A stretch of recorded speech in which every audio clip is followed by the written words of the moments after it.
Friday. It's the last Friday of August. Can you believe we're here? I think most of us have sent our kids back to school. Oh, hi, Tracy. Oh, and guess what? I'm going to start today's Focus Friday with some good news. All right. So last night in the Grand Valley, which is in Colorado, they had the Best of the West ceremony, and we have two great things. The Schaefer team received the Best of the West real estate team. They received first prize, and that's led by Julie Schaefer. So congratulations to the Schaefer team. And then for our commercial prime properties, Kelsey Heath got #1 Best of the West. So congratulations to our agents. And I have something else to share for the whole state of Iowa, or no, not the whole state, the Des Moines market. Forbes ranked us the #1 place for young professionals. That is awesome. #1 in the whole nation. Thank you, Forbes. So any other great news? You can share in the chat. If we have some other great news, we might as well shout it out. It's a great way to start our talk, because what our topic is high interest rates, and that is not so great. But we're here today, and we have 3 of our experts from Lincoln Savings Bank, Matt Nolan, Bob B, Tracy, Freddie. Thank you guys so much for joining us. I think today we are here to help our agents spread the message that just because rates are high, or they're high compared to the ultra low rates that we saw in the unicorn years of the past few years, that it's not doom and gloom. And that we need to continue to push out this message, because if you go on social media, if you go to the news, everybody's talking about doom and gloom, and it's not, because people are still buying homes, right? Everyone put in the chat, are you still selling homes? The answer is yes, we're still selling homes, probably not at the same rate that we were over the past few years, because when rates were so low, everyone wanted to buy a home, and I'm so glad they did. Yay, thank you, everyone. So well, first of all, give us a little market update. Who's going to talk to us about that? Matt? Tracy, did you have that? Yep. So you're market update, meaning what's happening with the rates? Is is what you're asking, right? Yeah. Okay. All right. Just in case sure. somebody, in case people need a little update, and maybe things have changed one day. I don't know. Yeah, absolutely. So you likely saw that mortgage rates have been going up over the last couple of weeks, and it probably came as a little bit of a surprise, because initially what we were hearing from the Mortgage Bankers Association was that we were going to start coming down over the 3rd and 4th quarter this year. So what actually happened was one of the organizations that ranks bonds for the United States, for Treasury and other things, actually downgraded the US Treasury bonds. So what happened with that is that signaled to investors that maybe the United States was not going to be as able to pay their debt as they used to, and bonds are actually what backs mortgages. So not the Treasury bonds specifically, but those things impact how mortgage rates move, and that was what sent these rates up and higher than what they've been in the last 20-some years. So that's initially what has happened. We're kind of hoping they're going to come down over the next couple months, but that downgrade probably is going to have some impact for quite a little bit of time. I do have the Mortgage Bankers Association most recent projections, and they are still projecting maybe Q1 we're going to be back down into the lower 6s rather than around the 7.5 marks where we are about now. And their projections are still that next year we're going to be Q4 next year, we're going to be looking somewhere around the 5.25%, 5% mark. So down closer to 5% by next year. So Matt's going to talk a little bit about some things that you guys can do temporarily to try to help your clients. But it's also really good to know what's driving rates and also understand what's impacting them. I would suggest, if you're not watching already CNBC, you take some time every day to kind of watch that. In the morning is a great time to watch it. At noon is a great time to watch it. They talk about a lot of the things economically that are happening, and it's a good place to get information and then also see what's trending as far as real estate and rates wise. But the economic data that's coming out, the inflationary pressures that are coming out, the things that are happening in Ukraine, the things that are happening with China, there are a whole slew of things that actually impact rates. And only one of the main 6 things is the Federal Reserve. So it's important to know that when you're talking to clients and be educated about that. I have a sheet that I'll share with Sarah so she can send that out to you guys. And then you can have that, forward it to your clients, study it, kind of get a better idea of how things move. And then you can be more educated when you go to talk to your clients, and that'll kind of give you an edge over the competition. Okay, awesome. Tracy, thank you so much. So before we go any further, I want to make sure that everybody knows that Lincoln Savings Bank is in Iowa, a local small town, not even small town anymore, but it's a local bank, Lincoln Savings Bank. They have huge capacity. They can do some really amazing things, but just because they're in Iowa does not mean that they're not accessible to everyone else at Coldwell Banker Distinctive Properties. They can lend in all of the same states that you guys are in right now and more. You can lend in all 50 states, correct? Yes. And I've got a lot of experience helping clients. We've had a lot of people move into Iowa over the last couple of years, and a lot of people move out of Iowa, people buying second homes. So I've got a lot of experience with that. I know Matt and Bobby have as well. I've helped people that were buying in Seattle, people that were buying in Texas, people that were buying in Connecticut. And we can do remote stuff very easily, and our systems are just excellent as far as making sure that we have all the documentation and having that be an easy process for the client. Okay, so Dominic Black, who manages these 3 Yahoos right here, he just chatted in. He said, no Hawaii and no Alaska. So we're 48 states. So now we have to make sure everything we say is truthful because Dominic is there. Casey's probably in here too. Casey, our attorney. She's to make sure that we're doing things right. All right. So thank you, Dominic. So guys, I think in our Inside Track, the Facebook group that we have, I put the email addresses and the phone numbers for all 4 of our Lincoln Savings Bank reps that are within the Iowa offices. So you have Bobby B, Tracy Freddy, Matt Nolan, and then Becky Meyer couldn't be here with us today because she had appointments, but they're here. So if you guys just needed a question answered or you're stuck somewhere, they are here to help. That's why they're located inside our offices in Iowa, because they're here. And I would say they're some of the best in the business, some of the best that I've seen around. So, all right, Yahoos is right. That's what Dominic said. Yes, you guys are Yahoos. But yes, they are amazing. Okay, so let's move on to talking about, I think I'm going to go to the right place. How do we help our agents when the rates are high, but we need to get them in a house? Because there are people who still need to buy and sell homes. All right, so is this where we want to talk about just? No. Yep, sorry, I'll jump in. Is that okay? Yeah.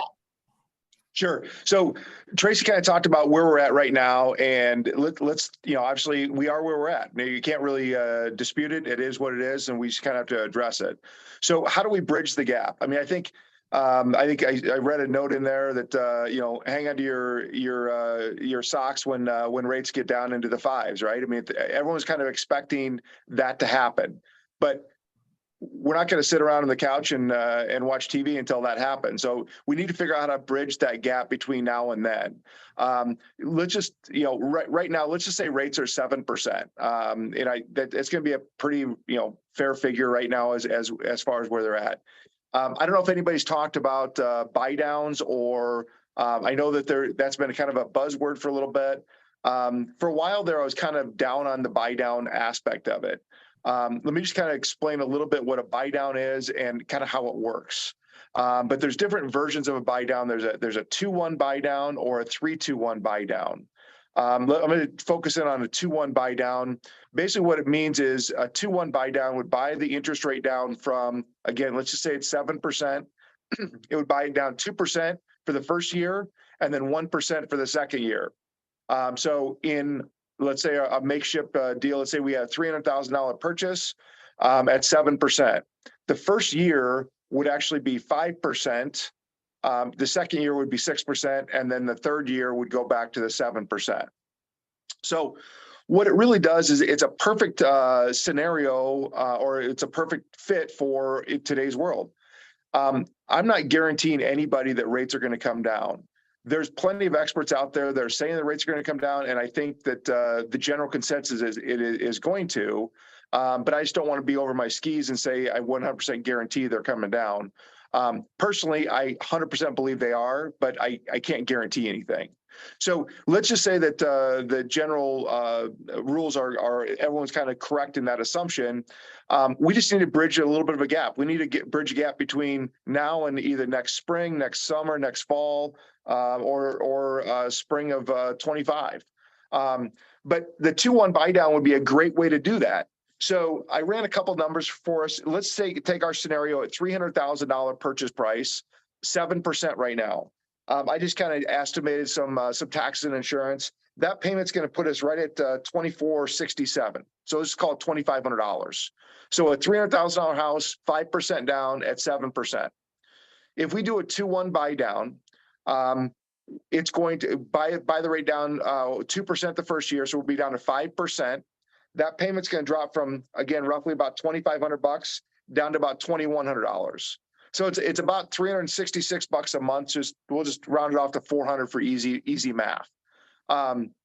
So it's a great way then for somebody to get into a house with the expectations that hopefully rates are going to come down, or hopefully pay increases happen over the course of the next year or 2 years. We do have to talk about. I'm sorry, just reading that. We do have to talk about the qualifying. We still have to qualify them at the 7%. So as long as the customer qualifies at the 7%, that all works. And they just have a reduced payment by about $400 a year or $400 a month for the first year. So that's an example of a 2-1 buy down. We got to talk about the elephant in the room, though, is who's going to pay for it. This is kind of where I've been kind of down on it. Is for a while there, we had such an active market. There was no houses on the market, so no sellers were really willing to pay for a buy down. Well, now times changed a little bit, and some of the houses, I'm dealing with some of the agents here in the Johnston office that maybe a house has been sitting for, I dare say it, a week or 2 weeks or 3 weeks or whatever. Everyone's used to having them go off the shelf in the first 2 hours, 3 hours or whatever. So now we got to get more, and I don't even say it's bad. I mean, if a house sits for 2 weeks or 3 weeks, I mean, that's more normal sizing everything. But let's say a house has been sitting a little bit and your seller doesn't want to drop the price anymore, but they're willing to give a little bit more money. So in our example, that 2-1 buy down, in order for the seller to pay for that buy down, it would cost the seller right about $6,600 to offer a 2-1 buy down, where he reduces the interest rate by 2% the first year, 1% the second year.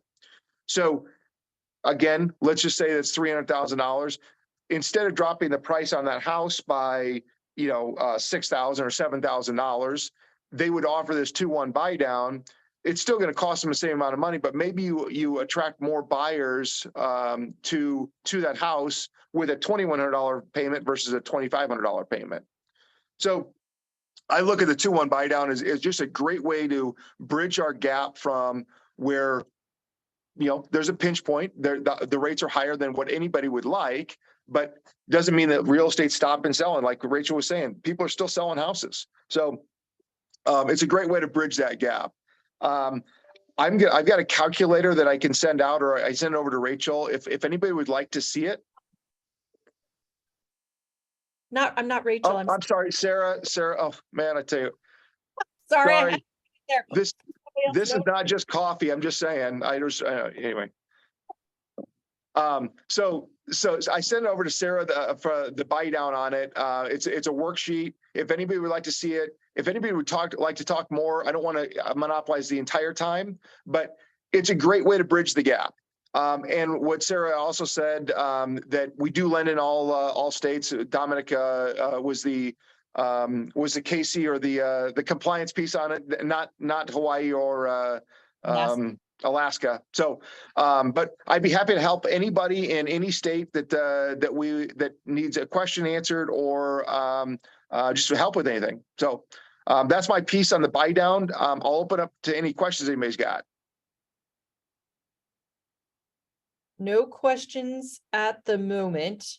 Tracy Adams says, I remember. She said, who remembers 3-2-1 buy downs? That was back in 2004, 2003, 2004, 2005, when you could have stated income and all that crazy stuff. But that's not happening now because we have stricter lender guidelines, right?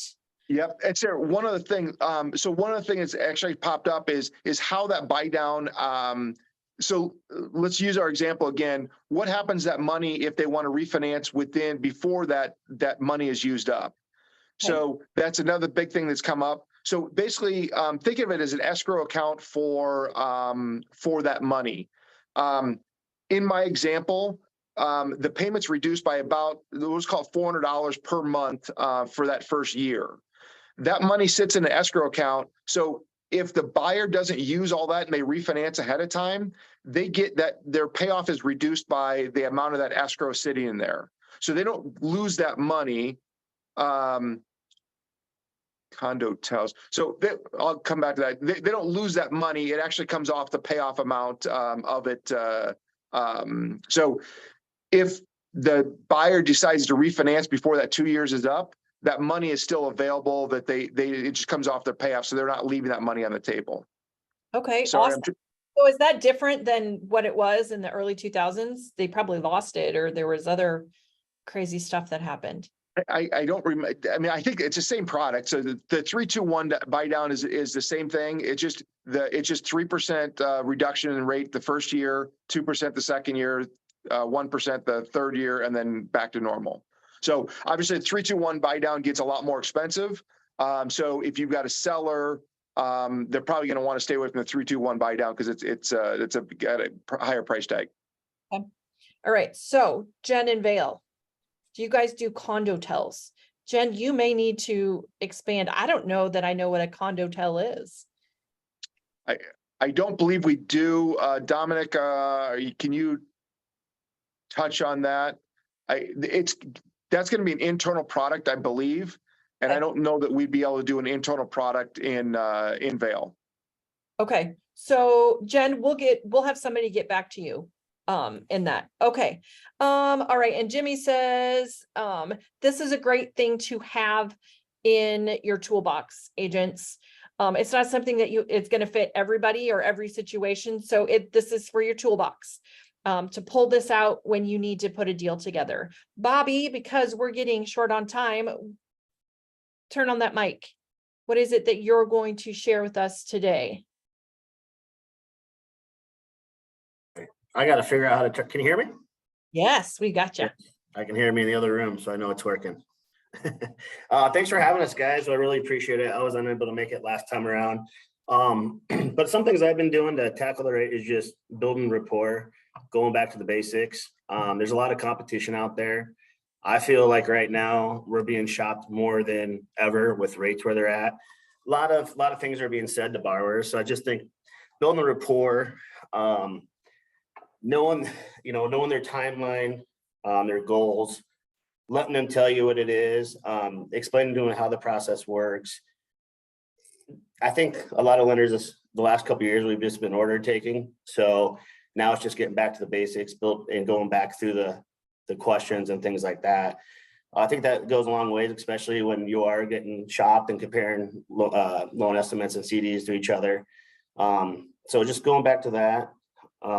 One thing I've been doing here in the Des Moines market to help with rate is using the seller tax proration to talk about buying the rate down a little bit. So that's been helping, letting them know that we're going to take the 6 months of tax prorate or whatever it might be, set up their escrow, and then take the remainder and then look at buying the rate down. So I do that often as well. That helps, and they make it really, they understand it. So there's nothing we're trying to sneak by them or anything like that. And then it just comes down to affordability, talking about, what can you afford, making sure they understand. Yeah, you may be approved for 300,000, but then when you see the rates where they're at, it might be putting them out of their price point. So it's nice to have that conversation, so that they know what to expect, set the expectations for your borrower, and just being there for them. With the higher interest rates and the news and things like that, we got to be there to be positive and spin it around for them. And there's not a bad time to buy. And like you said, you could always look at refinancing later in a couple of years as an option, but knowing their timeline, their goals, motivations, I think it's huge, especially in the rate market where it's at, to know what product to go with, know if we should buy it down, know if we should do the 3-2-1 buy down, new construction. They might have tax abatements for the next 5 years. So if you're only trying to get in the school district for the next 4 or 5 years, that might be big to know that, how the new tax abatements work in the areas. Those are all things that we as a team here at LSB, we're all very well known. We're in the area and we have a lot of experience. So we'd love the opportunity to help anybody across the country here. And we appreciate you guys having us today. And yeah, use us, bounce ideas off us. They do here in the Des Moines market. And even if we don't have a deal going with you guys, text us, email us. We're always available. So I've shared all the LSB's contact information in the chat. It's also in Inside Track for our Facebook group. Jimmy brought this up in the chat before, and it was something I think I went to end with, that guys, inventory is low. Well, there's two things. Home prices are probably not going to depreciate. Appreciation is going to continue to go up. When there's low inventory, it's going to drive the prices up. So even if they buy now, their home will still continue to appreciate. It's not like in 2007, 2008, where the bottom of the market dropped out. So it's okay. It's okay to continue to invest, because I still think the best time someone could have bought a home was yesterday or last year or 5 years ago, because when you look at the growth and how much wealth you can build through real estate, it's amazing. Also, when interest rates do drop, once they drop into the 6s, and if we ever get to 5, there is a pent up demand. Hang on to your, I think Jimmy said, hang on to your shorts. You could say hang on to your rear end, but it's going to happen. So make sure that you're prepared, that you're making the phone calls,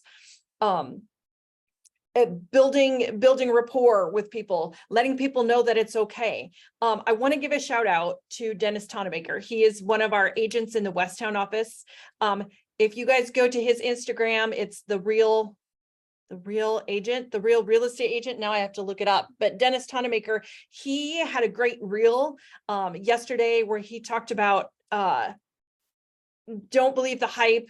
Oh, the real realtor. Thank you, Jimmy. He just did a quick reel, and I don't think Dennis is one of those agents who does a lot of reels, so he must be coming out of his comfort zone just a little bit, but he did a great job just talking about, hey guys, rates are high. They feel high right now, but in the 80s, do you know that they were 18%? And people are still buying and selling homes. People are still buying and selling homes today. So don't be afraid. Talk to me. Okay, we are so running out of time. So I believe that I have talked about our homes are still appreciating. We still have pent up demand to be ready when those rates drop, agents. Matt, Bobby, Tracy, thank you guys so much.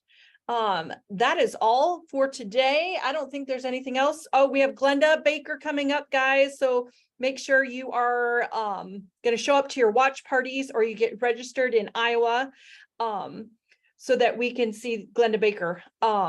Otherwise, have a great weekend and go sell something.